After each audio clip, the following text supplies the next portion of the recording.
नमस्कार, मैं हूं दिवांजलि मोहित्रा।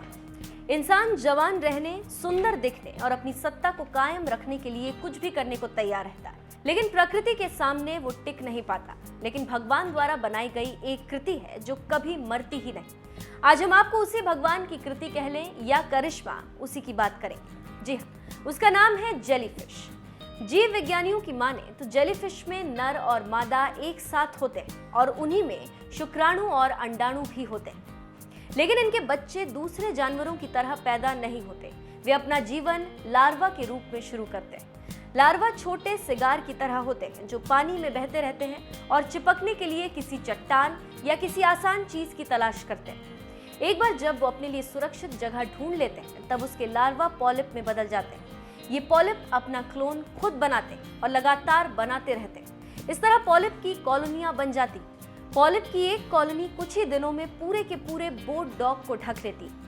कुछ खास तरह के पॉलिप बड़ी झाड़ियों का रूप भी ले लेते हैं। अगर हालात अनुकूल हों तो ये पॉलिप विशाल संख्या में खिल जाते हैं, ठीक उसी तरह जैसे बगीचे में फूल खिले।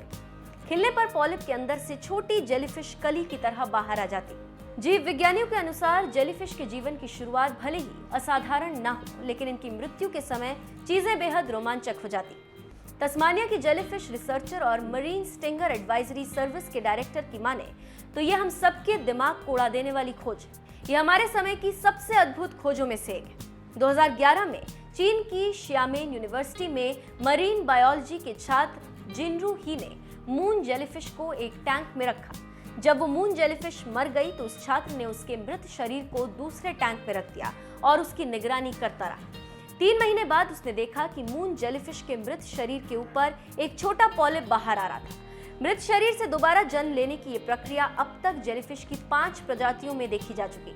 जानकारों की माने तो नए शरीर की कोशिकाएं पहले से अलग होती हैं और वो नए शारीरिक संरचना का निर्माण करती। जेलीफिश ये प्रक्रिया बार बार दोहराती।